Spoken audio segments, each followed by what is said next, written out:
My favorite way to do bowl turning is to work with green wood, and there are a bunch of advantages to this. One, if I just go shopping for bowl blanks by going to yard service or something like that, I can get a huge variety of species. The other benefit is green wood cuts a lot easier than dry wood. So by green wood, what I mean is the wood is dripping wet. It's 25, 30% moisture, maybe higher. And the downside to this is that when I'm starting with that green wood blank, it's gonna turn easy, cuts really, really easy.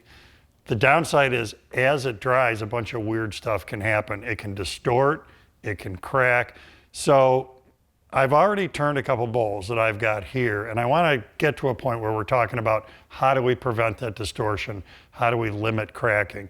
But let's talk about how I got here. So with the bowls I have in front of me, the first step was I did my shopping at a friend of mine's place because he's got a tree service. So a huge variety of logs laying around. I picked an ash log, more specifically, an ash log that had a nice piece of crotch on the end of it because I know that wood is gonna be really, really beautiful. Separated the chunk from the log and then went to the next step of separating slabs from the specific crotch piece I had. Next thing, I got it back to my shop and I cut that big slab into two large blanks so that it was easier to work with. From there, I headed to my bandsaw, and always best to get stuff cut round before you get it on the lathe. So I used my bandsaw to get that cut into a circle. Once it was on the lathe, turned the outside first, got it round, got the bottom shaped, turned it around, started hollowing the interior. Now my general rule of thumb when I'm rough turning, which is what I'm doing here, is to leave the wall thickness at about 10% of the overall diameter. So that's why when you look at the bowls I've got here, the walls are still so thick. I'm not gonna finish turn them, until we've gone through the drying process and the treatment with Pentacryl. So let's talk about Pentacryl, because here's where we're going with this. We're going to do an experiment. The two bowls came from the same tree, the same blank. They were turned the same way at the same time. One of them is going to get treated with Pentacryl, one of them is not. Now, Pentacryl is a product, I've been using this since forever, and what it is a wood stabilizer, and it's going to soak into the wood and displace the moisture.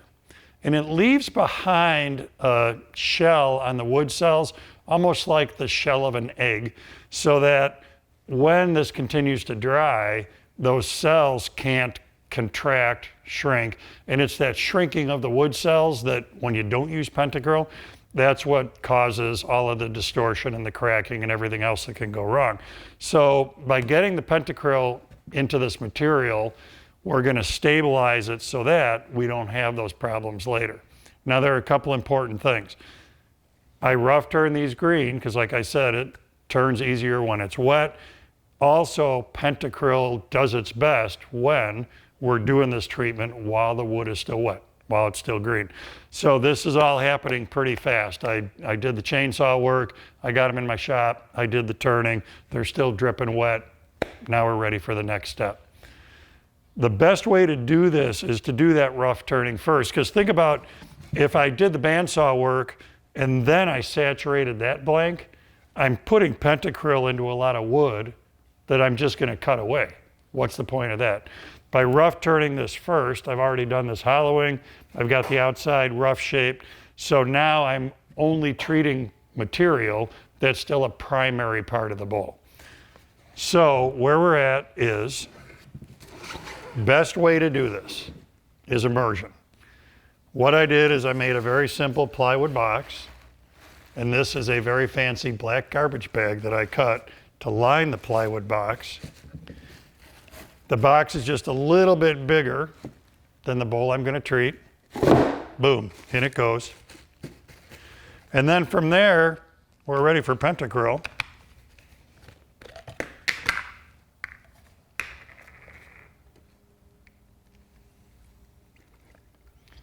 Now, if you can fully immerse, that's your best way to go. If you're in a scenario where you can't do that for whatever reason, you can turn this, rough turn it, just like I've done, and brush Pentacryl on. But you know, just think about this intuitively. The best way to get full saturation of whatever it is you're working on, it doesn't have to be bowl blanks. This could be a log cookie that you cut that you want to make into a table. I've done that a bunch of times. The best way to get the penetration you want is to have this immersed so that we know we're going to get good penetration. Now, the other thing you want to pay attention to is the schedule for how long this has to be soaking. And in this case, this is ash I'm turning. For this material, for this bowl, it's going to sit in here for about 3 days. Now, to be clear, when it comes out, it's not going to be dry. It's still got to go through a drying process. But the Pentacryl does a couple things. One, it's going to stabilize it, like I talked about. Two, it's going to dry more quickly than its companion is. So what I'm going to do is I'm going to span it with this. I want to make sure that doesn't start floating up out of there. Then I'm going to leave this sit in the Pentacryl for 3 days. The other one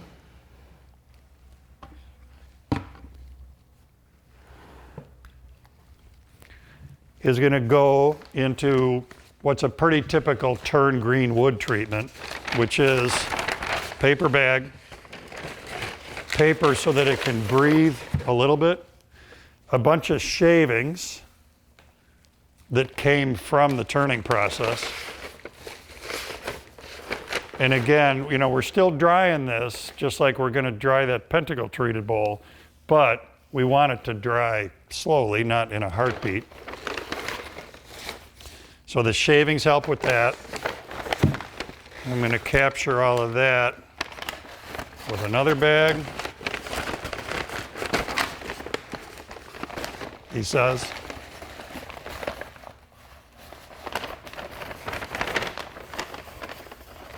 To kind of seal this end off.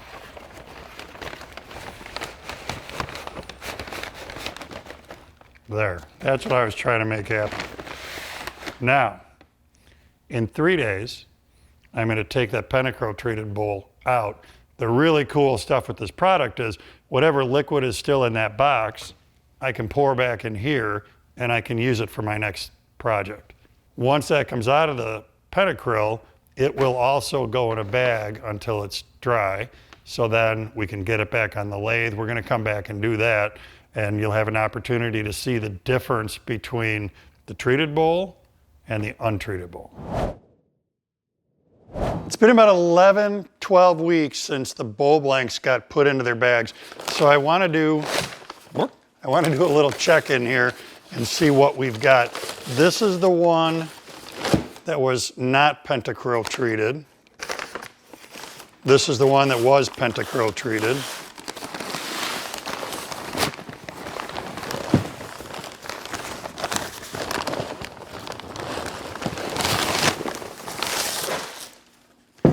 So one thing I want to do is see where we're at in like egg-shapedness, if that's a word.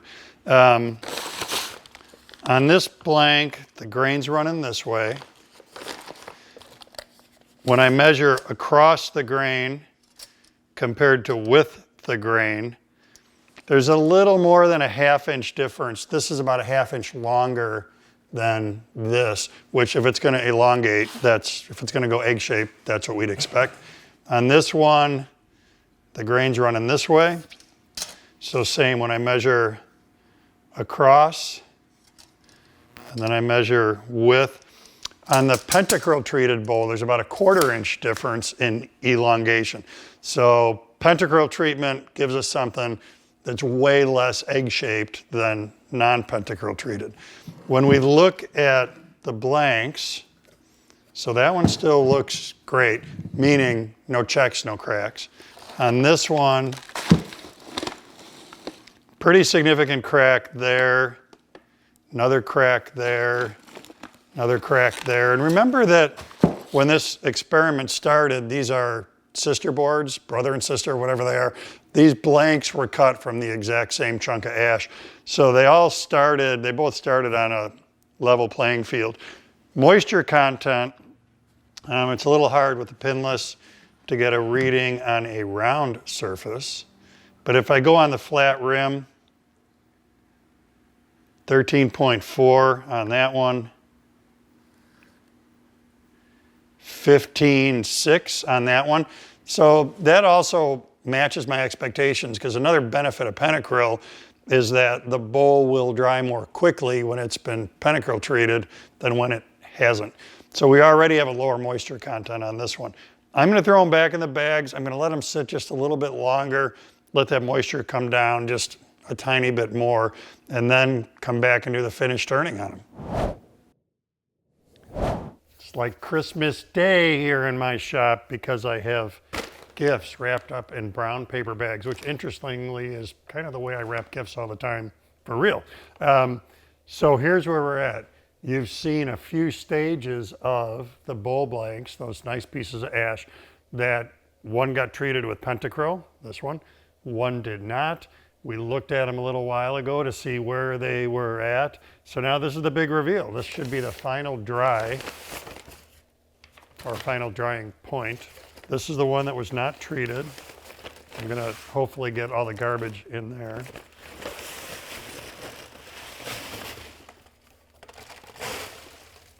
It's like I just dumped out a bowl full of sketty.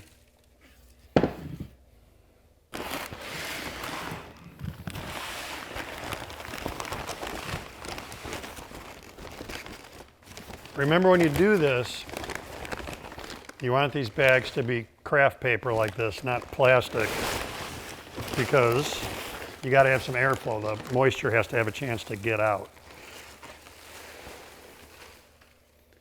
All right, let's examine a couple things for our science experiment. Turning back the clock, they were cut from the same tree, the same slab, so a lot of identicalness going on there. This is the one that was not treated. When we look at this, it did develop, and you saw this a while ago, it did develop a crack. The one that was Pentacryl treated, we don't have any cracks going in that one, so that's cool. The other thing we looked at earlier was egg-shapedness, if that's a word, how much they've distorted. They were perfectly round when they came off the lathe. One of the things that's going to happen as green wood dries is it's going to shift, it's going to change a little bit. Non-treated one, I now have 13 in that direction, 13.5 in that direction, and then on the Pentacryl bowl, 12.25, 12.5. So I'm a 1/2 inch out of round on this one, I'm a 1/4 inch out of round on this one. Where that out of roundedness, or lack of it, is going to pay off is one of the things that you do when you're turning green wood, and then you're going to come back later and finish it, is you leave a significant wall thickness, because you know that you're going to have to take it back to round when this goes back on a lathe. We're going to do that in a second. The less it distorts, the easier it is when this goes back on the lathe, or let me turn that around. The closer this is to still being round when it goes back on the lathe, the easier this is for you to make this into a bowl. So the lack of distortion is a big thing. Then I'm going to throw my moisture meter on. That hits 6.5% there.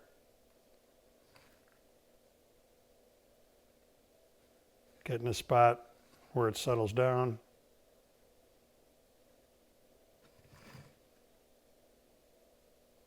.9 on this one. So another benefit to the Pentacryl is it encourages the bowl to dry more quickly. It allows, the chemistry of it is such that the greenwood bowl that's Pentacryl treated is going to get to its stabilized point where we're at today more quickly than the one that was not Pentacryl treated. So the bottom line out of our science experiment is it's worth working with the Pentacryl for a bunch of reasons. If you've got bark on something and you want it to stay on something, it's more likely to stay stuck if you've treated with Pentacryl. The whole concept of being able to work with it sooner, because it's going to dry more quickly. Pentacryl treated, that's a big benefit. The lack of distortion is a big benefit. Of course, here we're working with bowl blanks. You could be doing this to a slab you've cut and you don't want it to crack like crazy. A round cookie from a tree, a log round, those are so prone to cracking, and I've had really good luck with reducing or completely eliminating that cracking in those log rounds. Next step for us, let's get this baby back on the lathe and start turning it from a blank into a bowl.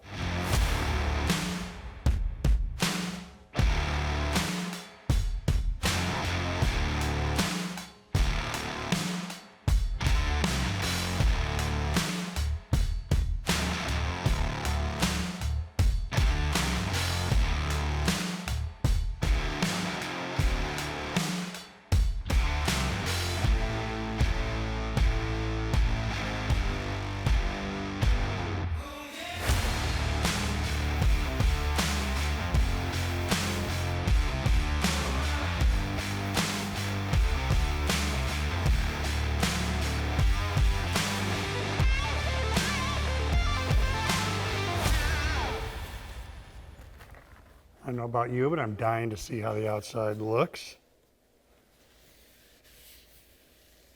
Got to get a little more oil on there.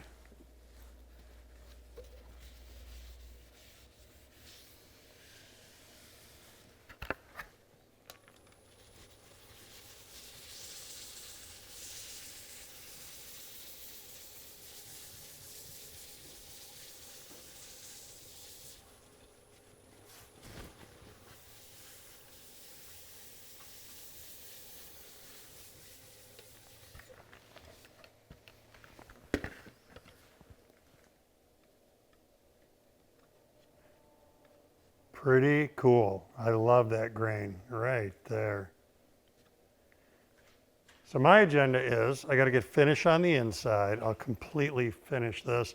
Then I'm going to turn this around and I've got a set of jaws that will grab the rim. That'll let me finish the bottom. I love this ash bowl, and I love the positive effect that the Pentacryl had on getting me to this point with no cracking, way less distortion, and quicker drying time. It's all good.